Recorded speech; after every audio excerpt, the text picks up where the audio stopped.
Thank you all for joining us for our DayTimers program today. I'm going to send it over to Lynn Lasher for our welcome message. Hello, I'm going to tell you that I'm going to introduce Stan Schatt.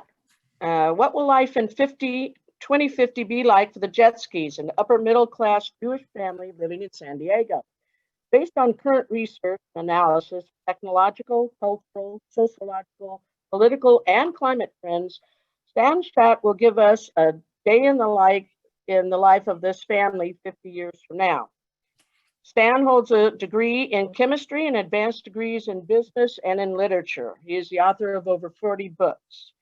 Currently, Stan teaches a course in Great Decisions for the San Diego chapter of the Brandeis National Committee, and please welcome Stan Schatt.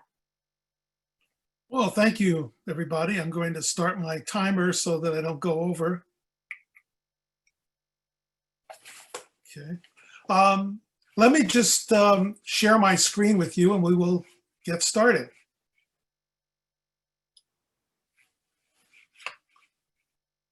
Okay, there we go.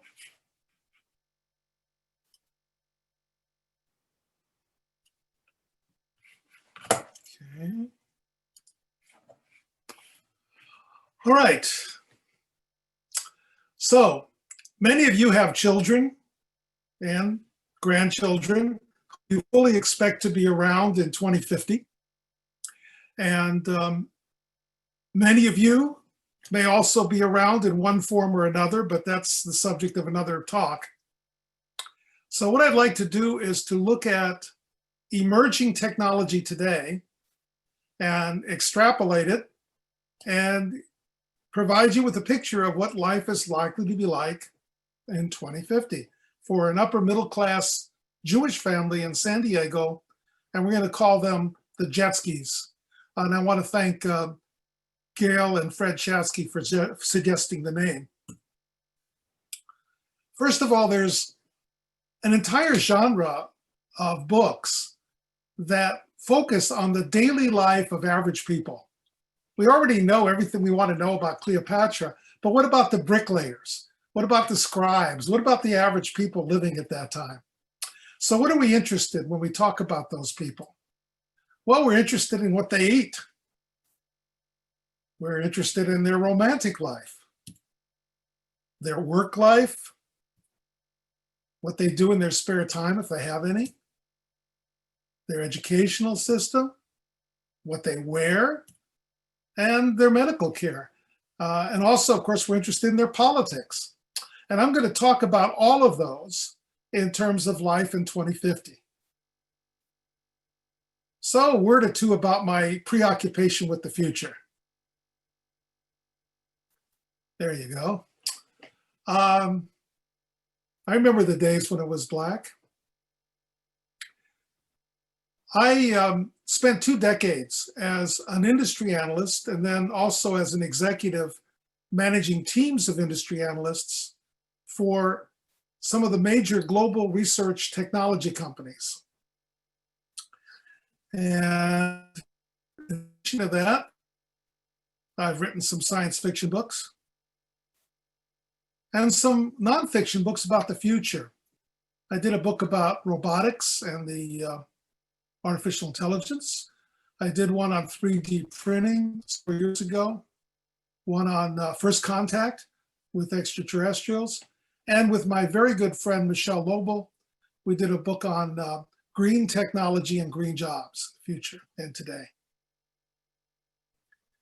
So when you think about the future, there's some things you should keep in mind. Hal Varian is the chief economist at Google. And his rule on technology adoption is look at what the very wealthy people have in terms of technology and go out several years and it'll filter down to those at the bottom of the pyramid. William Gibson, the science fiction writer, said it more succinctly. He said, the future's already here, it's just not evenly distributed. Good example, by the way, is safety equipment in automobiles. At one time, only the very wealthy had that, very expensive cars. Well, there's also my technology change rule, which basically says when you're going through a paradigm shift, a major shift in technology, you're never really aware of the dimension, the scope of the change, except retroactively. And a good example of that is the idea that you can cook a frog if you just heat the water gradually and the frog's unaware that he's getting cooked. Some examples you might want to think about, for example, is the growth of the internet. You lived through that. And the PC industry growth. You lived through that.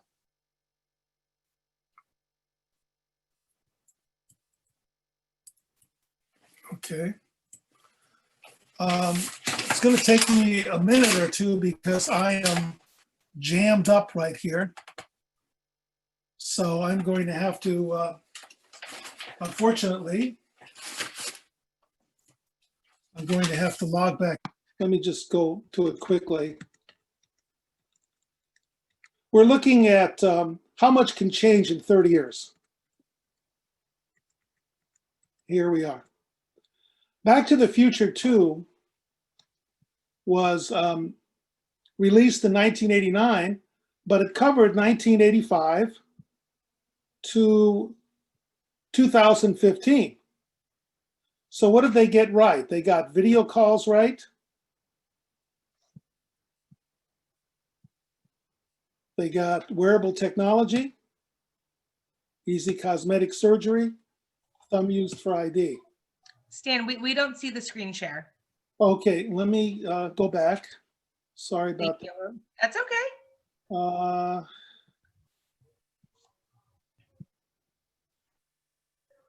I don't see, okay, launch meeting. Okay, do you see me now? I can see you and I've made you a co-host, but I don't see the screen share. I'm going back to now sharing my screen and we will get on. Perfect. Okay, let's get back to where we were. There we go. All right, now we're cooking with gas. Okay, so I'm going to have to do this, and I'm going to have to quickly get to where I want to be. What we're going to talk about is, if you remember Back to the Future 2, they got video calls right. They got wearable technology right. We're not going to talk about easy cosmetic surgery. Thumbprints. Flat screen TVs in 1985. Amazing, isn't it? What did they get wrong? Hoverboards, flying cars, power clothing. We're going to talk about both of those. And robotic waiters, we're going to talk about on the next page. Now, I love studying popular culture. They missed on a few things. They missed on man buns, Snapchat, and selfies. On the left, a robotic waiter from the movie. On the right, an actual robotic waiter from 2020 with the human right behind him. They're it. So what are we going to cover? Judy's a teenager. We're going to look at dating and fashion, college, and we're going to look at Elroy in terms of how he plays with his friends, life in elementary school. Jane, the wife, is also a homemaker, and she's also a doctor, and she's head of her sisterhood. We're going to talk about healthcare, cooking and diet, and temple life. What about George? We talk about the world of work, commuting, dating, dealing with the climate. How much can change in 30 years? Well, here's some automobiles from 1990, and on the right, you see a Toyota from 2020. The important thing to note is that the stylistic changes are not nearly as important as the change in technology, which is very dramatic and it's invisible. It's all under the hood. And that's often the case when it comes to technology change. Now, what about dating? 1990s, you might go to a bar with your friends and hope you get lucky. Today, of course, you've got apps. Let's talk about a blind date 30 years apart. 1990, you might only have a vague description of the date. Today, you've probably Googled them or swiped right. You pick up the date at her home. Today, you don't do that. You tend to meet in a public place.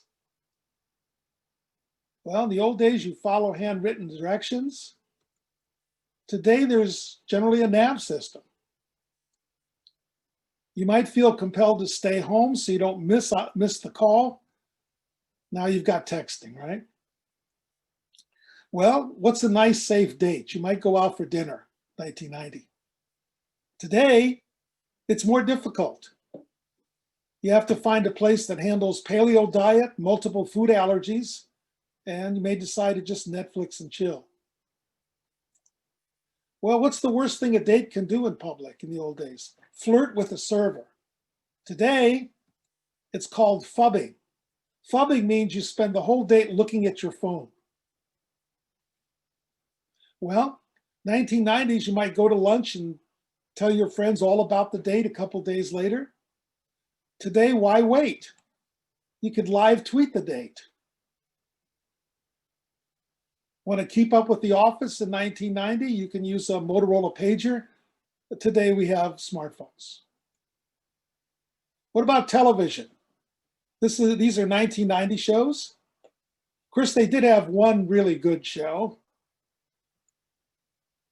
Seinfeld.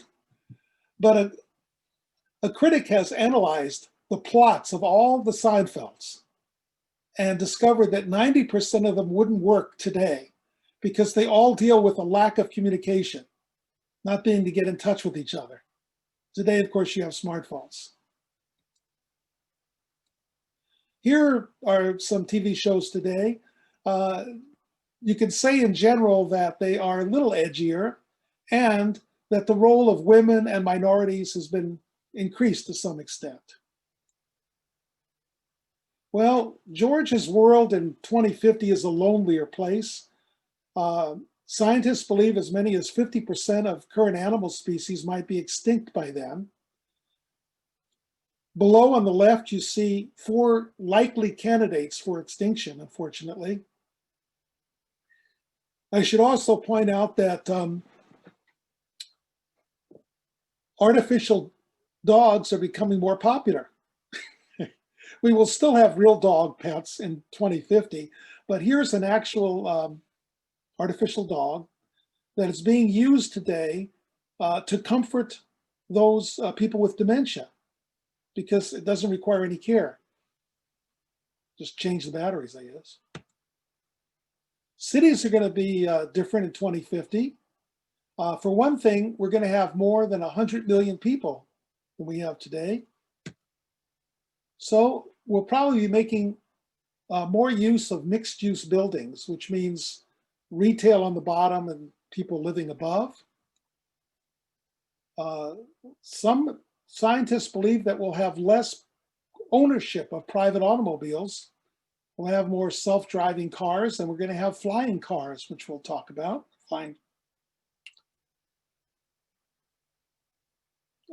With the death of the malls, we believe there'll be a return to walking neighborhoods and specialized retail stores.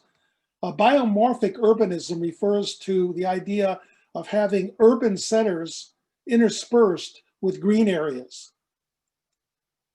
And we'll be using green energy. Well, George doesn't feel so lonely in 2050 because by then scientists believe we will have discovered for certainty that primitive life at one time did exist on Mars. Here is a electron microscope picture of a piece of a meteorite that we believe came from Mars, and it appears to show a rather primitive organism, fossil. If so, it would be 3.6 billion years old. If you're curious, this is a NASA exhibit ALH84001, if you're curious. Another reason why we're pretty sure that we will have discovered life on Mars is that we've got Perseverance that is going to be looking for signs of Mars, of life on Mars. And also the United Arab UAE and Japan have both sent up robots to look for life. In addition, we likely will have a colony on Mars by long before 2050. Here is the award-winning design in a contest sponsored by the Mars Society. Elon Musk believes that we could have 1 million people on Mars by 2050. He also believes that we're already cyborgs. Many of you remember watching the $6 Million Man or the $6 Million Woman. Well, we're going to be cyborgs in the future. He says we're already cyborgs, we're just not very good at it. Here you see a gentleman using something that is available today. You could use contacts or glasses, maybe a chip in your head. He's using what's called augmented reality. And that means he's looking at something and he's actually seeing the internet information about it at the same time. There are special glasses you can buy today that will do that. You can actually look at a hotel and at the same time you see Yelp reviews in your vision. Japan is got the oldest population, and they have developed exoskeletons for people that allow them to lift up to 50 pounds. It's kind of a hydraulic system where they pump it up and it takes all the strain off your back. Here is a veteran using exoskeleton legs. He set the Guinness Book of World Records by walking a marathon with artificial legs in 33 hours. Here's a gentleman using exoskeleton arms and hands, using his mind to send commands wirelessly to devices that allow him to move his arms and hands. And this is available today. Well, by 2050, we will be a less Christian and a less religious country, according to demographics. We will be an older country with an average age of about 33. And we'll be a less white country, more Hispanic country. Now, all of this has profound implications when it comes to politics. Our climate change will be a major subject. Here is a Time magazine special issue last year devoted to how the Earth survived climate change in 2050. Well, it turns out the magic number appears to be 2 degrees centigrade or 3.6 degrees Fahrenheit. General consensus is if we can keep the increase in temperature across the Earth to that, we might be okay. Right now, you know, it's unclear if we'll make it because we're likely going to have a battle going on between a conservative judiciary and a legislature that's going to want to move climate legislation. This is a model showing what America is likely to look like climate-wise in 2050. You'll notice that the Southwest will be drier, the Northwest will have more forest fires, the Midwest grain belt will be affected, and the Southeast, as you can see there, is going to be flooded. Here's an even, I think, a better picture. These are in the bibliography, by the way, if you're curious. This shows that we're going to have a lot more storms in Florida. We're going to have soil erosion because we're going to have rising seas, which will affect Houston, New Orleans, and New York, among other places. Okay. This is the average temperature, according to the model, in San Diego in 2050. You may feel we're already there because the temperatures are already warmer in the summer, as you can see. This particular model profile actually fits the climate today in Tripoli, Libya. Something to look forward to. The UN is projecting as many as 200 million climate refugees by 2050. Now, Think about the impact of migrants to this country and to Europe as a result of the war in Syria. Multiply that multiple times and imagine the political ramifications of 200 million people fleeing. Here is why they're fleeing. This map shows forecasts climate-wise for various areas of the world in 2050. The red is bad. And what you can see is various parts of Africa and South Asia are going to be impacted, as is the Middle East, and the Pacific, the Western Pacific islands will be submerged in many cases. This is a map I copied August of this year that covers the Middle East. And what I wanted to show you was the number of cities in the Middle East that had temperatures of 50 degrees centigrade or higher. This corresponds to roughly 120 degrees Fahrenheit. Now, imagine 30 years from now when you could have temperatures of 140 degrees Fahrenheit. Certain areas of that part of the world are going to be unlivable. One result is we already have climate advocacy groups. There'll be even more. This is one called the Extinction Rebellion, which is warning about 4-degree warming. Now, one result is likely to be that our government is going to have to do away with fossil fuel subsidies because of the pressure from all these people who want to do something about climate change.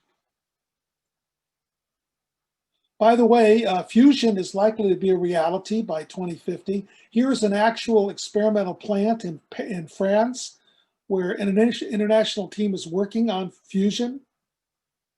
Also, MIT is developing a plant, experimental plant. Fusion has always been 10 years from wherever you are. But if you look at the bibliography, you'll find articles in some very reputable journals, including the IEEE, that point to some real progress in this area. Here is a freeway in South Korea today. And what I want you to notice is in the middle is a bike path that's covered with fuel cells, solar fuel cells, which allows them to kind of provide energy for the country. This is some of the creative ideas that we'll be using in the future.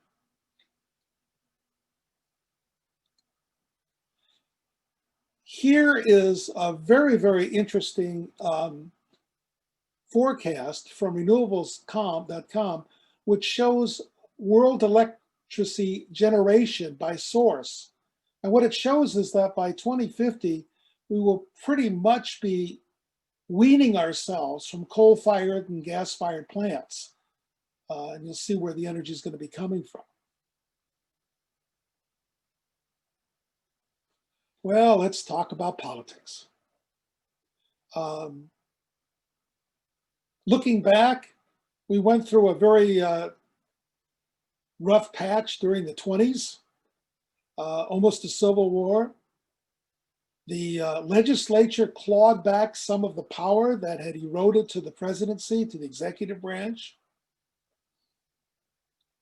More and more people became dissatisfied with the two political parties. But they also discovered how difficult it was to get a third party on all 50 state ballots. As a result, a lot of people jumped ship and subsumed some of the existing third parties that already have managed to get on the ballots. So as a result, it's likely that the progressives, a number of them, jumped ship from the Democratic Party and went to the Green Party. At the same time, the Republicans lost their libertarians to the Libertarian Party. They lost their nationalists, their isolationists, their Trumpists to the American Party. So what does that do? Well, unfortunately, it became impossible to do away with the Electoral College because the small states never voted for it through constitutional amendment. So what we had is a situation where we wound up with a hybrid of what we have now and the parliamentary system in Europe. The reason is, with so many parties, it became almost impossible for any one party to get 270 electoral votes. So what happens? According to our Constitution, it goes to the House of Representatives. So what that means is these various parties had to form coalitions and actually do some consultations with each other in order to actually gain some semblance of power. So as you can see, it's starting to resemble a hybrid between what we have now and what Israel has. Well, George Jetsky starts his day. He's got a Neuralink in his head, so only he hears his administrative assistant, who's a digital assistant by the name of Moishi. What does Moishi do? Well, Moishi does what a good administrative assistant does: arrange meetings, check email, check various other things, arrange transportation. You can have a driverless car or a two-seater commuter plane. People will be wearing sensors that alert digital assistants as well as medical staff to their overall health. Video conferences are likely to be full immersion virtual reality. Well, let's look at the world of work. This is kind of a nightmarish vision where you see one human, third from the left. It's kind of a weird picture because if you look at the robot, fourth from the left, looks like he's chewing an apple. That's probably not going to happen.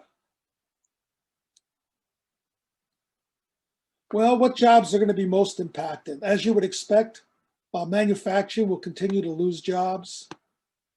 Office support, customer support. If you've ever called your bank, you know how hard it is to get a human being. And of course, transportation because of automation. What about jobs least impacted? Well, we still need the creative people. Educators will exist. They'll be in slightly different form, as I'll talk about. We'll still need STEM professionals and healthcare professionals. Here's an AI roadmap, artificial intelligence.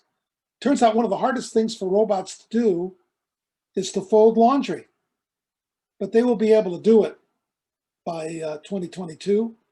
I think most of you would accept the idea that by 2027, we'll have a number of automated trucks on the road.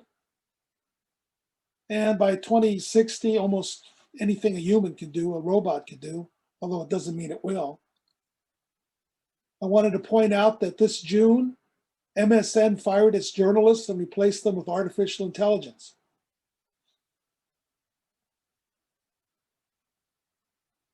Well, George's day doesn't have to look like this. He probably will be wearing contacts or even having a chip in his head.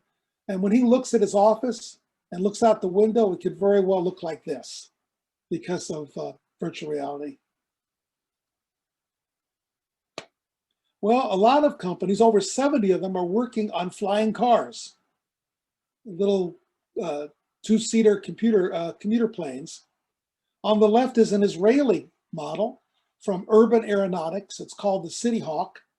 It uses batteries, and in the future they intend to add hydrogen fusion when it's available. On the right is a Chinese company called Terrafugia that's developing a weird-looking combination car plane. And on the bottom is a Japanese company called the Skyhawk, which is developing a commuter plane. Now, remember Varian's rule. Initially, these will all be very, very, very expensive, probably commercial. But eventually it will filter down, so by 2050, an upper middle class family could afford it. Just to show you, New Hampshire has become the first state to allow flying cars on the road. We'll go through some rough times getting to 2050. Here you see a cartoon that basically says no humans need apply.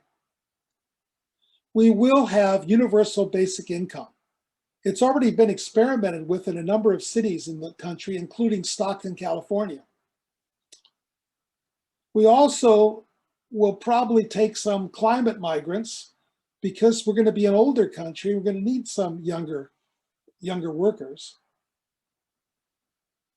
Just to show you, universal basic income is on the mind of a lot of people, not just Andrew Yang. Here you see New York Times, various other media outlets talking about universal basic income, pointing to how much it's needed given the problem right now with the coronavirus. I think this is a fascinating figure. It shows the various threads of technology that will unite to form future technology and future jobs. The one I want to mention is 4D printing. Now that's in its very early stages right now, but what it is it's 3D printing, except you use some very specialized materials that allow you to actually print something that can change form after it's printed when it's subjected to stimuli. Could be electrical, could be liquid, could be heat. Okay. This is the most optimistic slide in the entire deck. These are all new jobs that will be created by 2050. First, we're going to have robotic related jobs, everything from selling to repairing them, to figuring out if they're doing the right thing. We're going to have 9 billion people in the world by 2050, and so we're going to need to be able to print food. We will need mind transfer specialists. Some people will be able to upload consciousness by 2050. The definitive book on the subject is called Intelligence Unbound, if any of you are curious. We will have space-related jobs because we will have colonies, and we'll also have asteroid mining specialists. We're even going to have space tourism. We will have cryptocurrency in use 2050, and we'll have blockchain-related jobs. We're going to be culturing food to grow it, and more about that soon. We will be biohacking ourselves, just as some people already are, to improve ourselves, and I will talk about that shortly. New energy sources means new jobs. More people will be addicted to technology, so we'll need digital rehabilitation counselors. Quantum computing is coming. We're going to need jobs in that area. And we'll have education jobs, but they'll be a little different because they'll make use of artificial intelligence and robotics. Now, when Judy, a teenager, gets up in the morning, she can print an outfit if she wants to. There already is a prototype model today for using 3D printers to print clothes. So that will be possible. She will have wearable technology. In other words, she'll wear sensors, and she's likely to have units that will pull energy from the sun to power the various sensors that she's wearing. What about college? Well, in some ways, college is going to be like today because it's going to be a mixture of online and on-site. I also believe that third-tier and fourth-tier colleges will go out of business by 2050. They will have priced themselves out in many cases, and instead we're going to have a lot more mixture of business university partnerships with joint degrees, apprenticeships, internships, and so forth. It's already happening if you look at what Starbucks is doing and Google University is doing. We'll make a lot more use of virtual reality and robotic tutors. And the emphasis is going to be on skills and lifetime education, not on memorizing facts. This is fascinating. Teens will do what teens do now, but in addition, a teenager will be able to take a neuron pattern that she has in her head that causes her to experience a certain emotion, and she'll be able to share that via social media so someone else can experience the same feeling. Now, if you think that's ridiculous, meet Carl Disseroff. He's created a new field called optogenetics. This is in the bibliography, where he's taking electrodes, he's lighting up neurons in people's heads so they can experience certain emotions. Okay. What about dating in 2050? Well, you can look like anything you want to look like, obviously. You could have an avatar. You could go anywhere via total immersion reality, virtual reality. You could have a first date in Paris or on the moon or wherever you want. Here's a cartoon to illustrate that. They're cuddling, and she says, "Oh, this is wonderful. This is the greatest gift I could ask for." He says the greatest gift is virtual reality goggles, and you see he's actually alone. We do believe that by 2050, you will be able to, via virtual reality, actually use all of your five senses. You'll be able to smell the perfume or cologne. You'll be able to hold hands, or what appears to be holding hands. You'll even be able to actually kiss. We also believe you'll be able to display your emotions if you want to. You'll be able to find a dating service that will match you up using your DNA.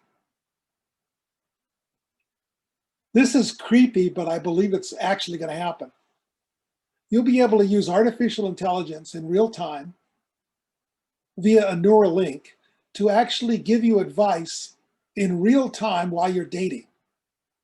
Be able to tell you, hey, recognize what he's doing with his body language there. Or you're missing the significance of what she just said, right? So be able to actually get some help. We believe the hikikomori will increase. Today, there's a group in Japan that's growing of people who are becoming hermits. They isolate themselves because they're very uncomfortable with people. They're more comfortable in many ways with technology. That phenomenon will increase worldwide. MIT professor Shuri Turkle has written a book in the bibliography called Alone Together. The full title is Alone Together: Why We Expect More from Technology and Less from Each Other. And I recommend it very highly. Okay, now the juicy part of the presentation. We'll talk about robotic companions. You should know that there is a company in San Marcos, California called Realbotics. Realbotics, among other things, they've taken love dolls and give them robotic heads, male and female, and they cost about $15,000 today. This is Harmony. Harmony has 18 different personalities, all not at once. You gotta dial the personality you want. She's warm inside. Great companion. She can talk about films and music, Woody Allen, whatever you want to talk about. She's orgasmic. Here's a Mimbo. We've already talked about bimbos. Here's a Mimbo. The Mimbos have bionic sex organs. Well, changing the subject briefly, all of you are familiar with this pyramid because every Passover, you're reminded of it, right? This is the social pyramid in Egypt. And the slaves are at the bottom and the Pharaoh is at the top. So the question comes, what is our social structure going to look like in 2050? I believe it'll look like this. The 1% are always going to be the 1%, unfortunately. But notice the robots will be at the bottom and baseliners next. Baseliners are going to be those people who exist on universal basic income and spend their time immersed in virtual reality. They don't work, they just kind of tune out.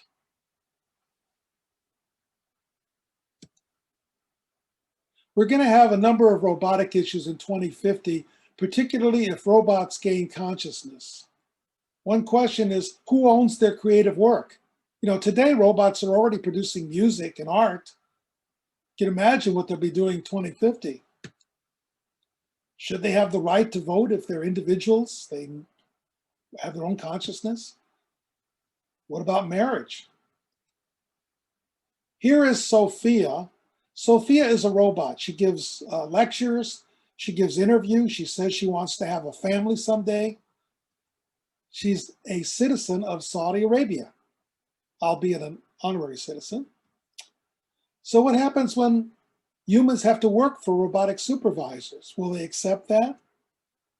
Will they accept a robot's diagnosis? And finally, are we going to have culture wars where humans ban robots from certain areas? Okay, life is complicated today. I defy you to go to Google and type in Facebook's flavors of gender.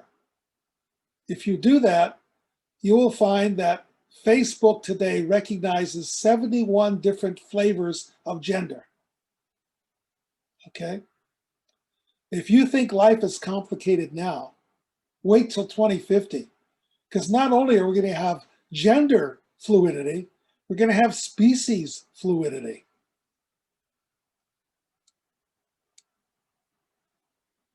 Where do we draw the line between what is human and what is a cyborg as we make ourselves more bionic? The defining book on this subject is by Ray Kurzweil. It's called The Singularity is Near. And what Kurzweil has said is that he believes that in the 2040s, computing power and artificial intelligence will make a quantum leap and outstrip humans, so that the only way we can basically stay on top of the pyramid is to actually become combinations of human and cyborg, artificial. Think of it this way. When you look at life today, it's like looking at life through a keyhole. You only see part of your life. What if you could enhance your vision so you could see different spectrums of light, such as infrared, right? What if you could improve your hearing so you smell and hear as well as dogs? What about adding additional senses? For example, bats have senses we don't have. And what if you could be tied to a computer in your brain 24 hours a day? Here's Kevin Warwick. He is a professor of computer science at a university in England. He has implanted chips in his brain so that he can control devices such as an artificial hand when he wants to. He also can sense color, believe it or not. He also can communicate with computers. For example, he can approach an electric door and he can tell the computer to open it using his mind. So he's experimenting, and he believes he's the first human cyborg. There is a Department of Defense report. In the bibliography, there's a reference. It's predicting the use of cyborg soldiers by 2050. Well, think about it. They could have limited telepathy. They could have the ability to see in the dark. They could hear better than we hear now. They could be bigger, stronger, faster. Of course, the Army's interested in this. Well, let's turn to Jane Jetsky's day.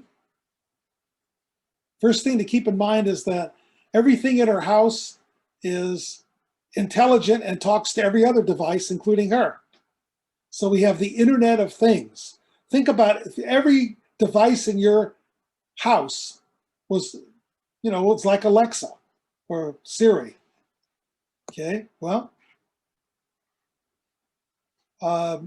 today Panasonic has a smart mirror. Smart mirror today can tell you if you have invisible sunspots. In the future, when Jane goes in the bathroom in the morning, it'll check her pulse and blood oxidation, look for skin problems, obviously check her weight, analyze her stool and waste products and figure out what kind of health she's in, and make recommendations for breakfast. I used to love to go to the Consumer Electronics Show. Last year, Kohler had a smart toilet with Alexa, $7,000. So here's the smart bathroom of the future, smart shower head, smart mirror, etc., smart toilet, and even a little robot to bring you toilet paper. That's what we can look forward to. Now, as far as the smart kitchen goes, the Jetsons had a machine that could produce all kinds of food, right? Today, there's a company called MatterShift, and it is working on 3D printing technology, but it wants to be able to take molecules from the air, rearrange them, and basically turn them into food.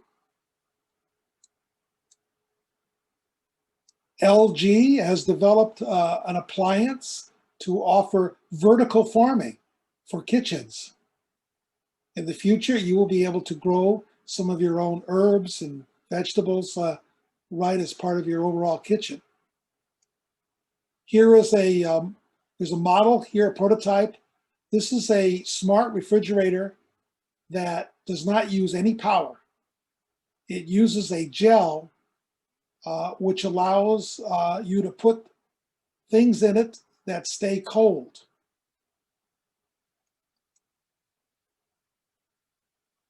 Very few people will eat real meat by 2050. Here is a 3D printer printing meat. Here is fish that has been cultured and printed. Today, there's a company called Blue Nalu Labs that is actually working on this process.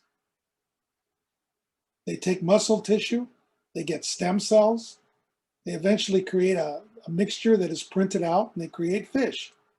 Yum. Here's Beyond Pork. Many of you have eaten Beyond meat, Beyond Beef. A Russian company has been working with Kentucky Fried Chicken, and they claim they have created plant-based Kentucky Fried Chicken. Academics are forecasting we will have about 130 million more people by 2050. Because of that, we're going to have less arable land, less pasture land. We may not even be exporting food by then. But notice what happens to our diet. They're saying our diet's going to be 85% plant, 15% animal by 2050. What about the smart kitchen in our future? Well, everything's going to talk to everything else because we will have overcome protocol problems we have today. You'll be able to move from freezer to plate.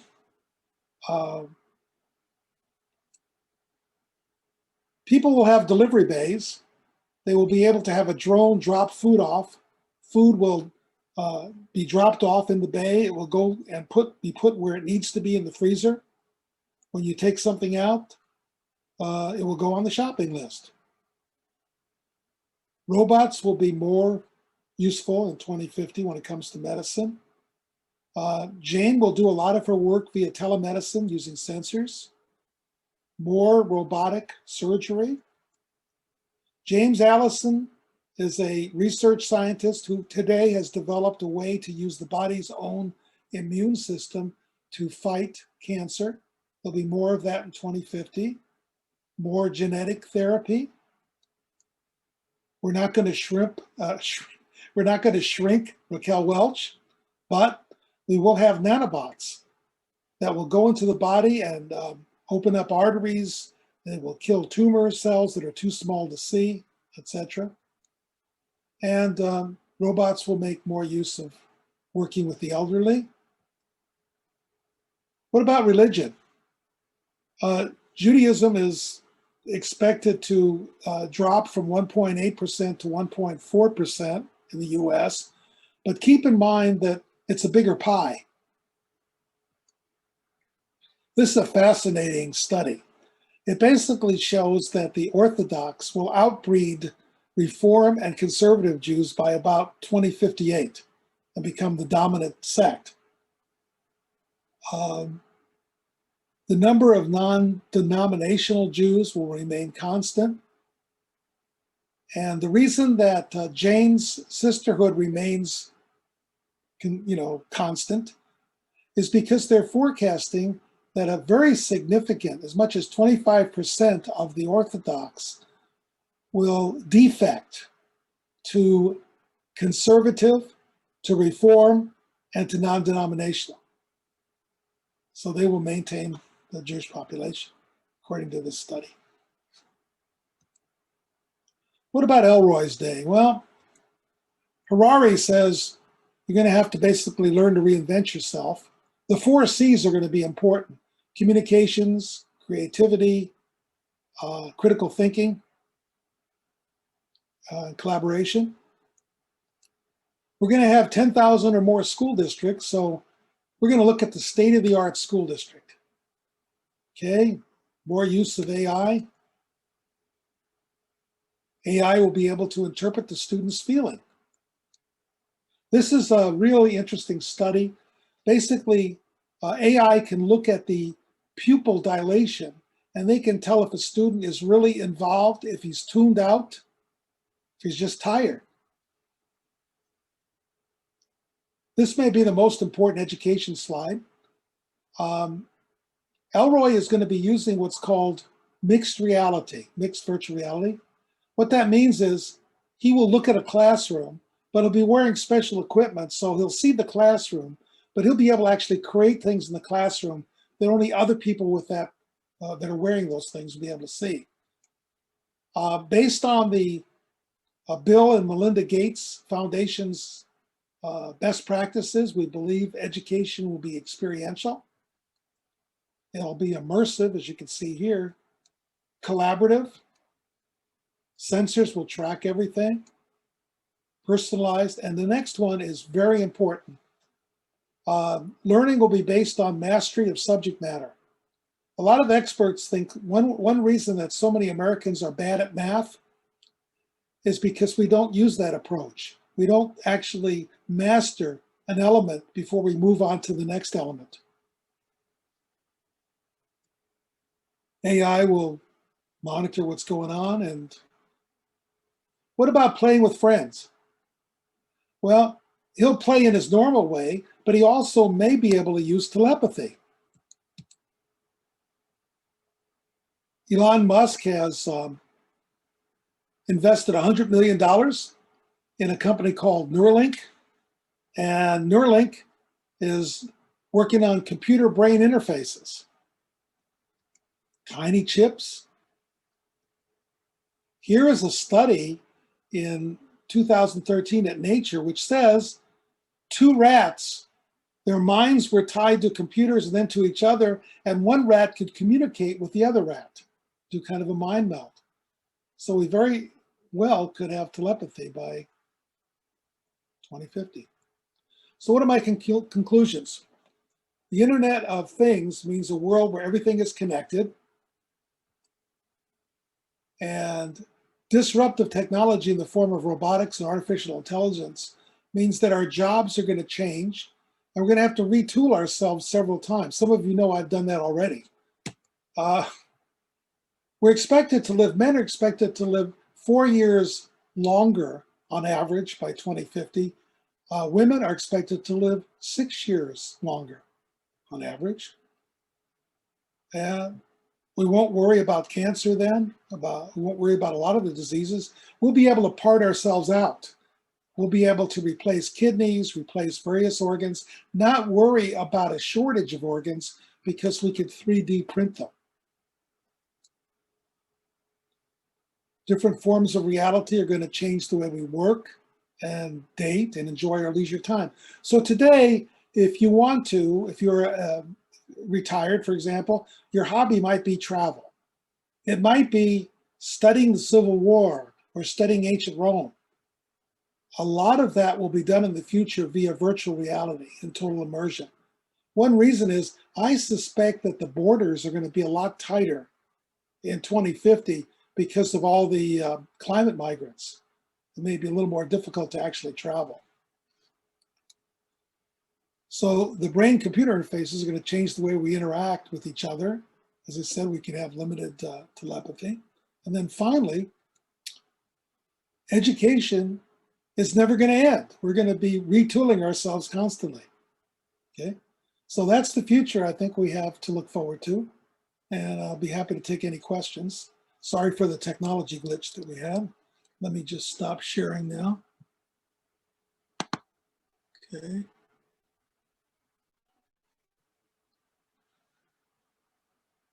Irene, are you there? Yes, hi, I'm here. We did have a couple questions dropped in the chat there, and we do have a few more minutes. Let's see, Renee asks a question about when you were talking about Martians and the future. Would future Martians have a political structure? What kind of autocracy would they have, would be leading them on Mars? What are your thoughts? Well, it's an interesting question. Most of the scientists at this point are still talking about microbes and bacteria. Although there's some serious scientists, including David Brin, for example, UCI, who writes science fiction as well. From what we know, at one time Mars had an atmosphere, it had gravity, it had water, it had the elements that we associate with life. It is a lot older than our world. So there's even one theory that, life may have left Mars and come here via, meteorites or whatever, primitive life. As far as organized life, scientists would like to believe that any society that could survive, as long as they supposedly would have survived, would have gone beyond aggression and developed some kind of worldwide organization or a global type of political structure. Right now, we assume that that's a natural kind of a growth pattern to do away with nationalism and to move toward a global political structure. So that's what Thank you. I think we have time for probably two more. I know we're running a little over, but that's okay. Barb asked, would a parent be able to use mind transfer to give a child the benefit of the parent's experience? You would be able to share emotions. You would, we're not talking about it at this time, we're not talking about the idea that you could kind of give them a dose of all of your experience, share everything you've done in one quick jolt, as you see and do. We're not expecting that. It would be as if you're looking at your computer and I'm looking at my computer, and we share certain images together or ideas together. So in a limited way you could, but it's not going to be a brain dump as far as we know. Interesting. Does anyone have any questions they'd like to ask live? See if there's any hands. Cantor Merrill has a question. Let me go ahead and unmute him. All right. Hey, Cantor. Oh, Cantor, can you unmute yourself? Question of world peace. Yeah. How will this affect the chances of world peace with robotic involvement? That's a long question. Yeah, no, that's a very, very intriguing idea. The feeling has generally been among, people who study this sort of political science people that by nature, unfortunately, we're kind of an aggressive race. You know, you see that, you see baboons fighting over territory, for example, and there seems to be some of that within us. Now, with robots, there are some people who think that as robots gain consciousness, they might be a force that would prevent us from actually destroying ourselves. You know, that it's interesting in Japan, by the way, I don't know if any of you ever read Asimov's Foundation trilogy, but he created these rules for robots. And one of the main rules is that robot can't allow humans to, he can't hurt them, and he can't allow them to be hurt, essentially. So the idea is if they gain consciousness, to them, it would be illogical for people to actually kill each other. So if we produce them in numbers and they gain consciousness, it's very possible that they could prevent something like that. That's a long way away. Thank you. We have time for one last question. With so little meat being eaten, what will happen to all of the livestock by 2050?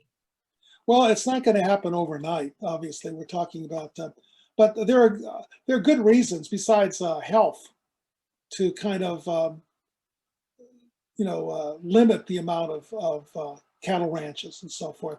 One is the methane and the impact of methane on our climate, which I've seen statistics that suggest it could be as much as 25% of the. Some people have suggested putting cows on a diet, which may or may not work, but it would be done over time. Meat would become a delicacy, you know. So it's very possible that cattle ranches would turn to growing other things, since we're going to be more of a plant-based economy. So it's not going to be overnight. It's going to take 30 years. Think about what you were doing 30 years ago when you weren't looking at your phone constantly. It just shows how much things can change in just 30 years. Okay. Awesome. Well, thank you so much. We were so excited to host you today, and we look forward to having you again next year. You know, you're one of our regulars. So thank you so much. And I'll go ahead and unmute the room in case anyone else wants to say hi. All right. Oh, Carol McCall. Hey, Gail, Mark. Hey, Listen. it was great. Thumbs Thanks, up. Dan. Hey, Judy, Can we make a 2050 date? Hi, Jane.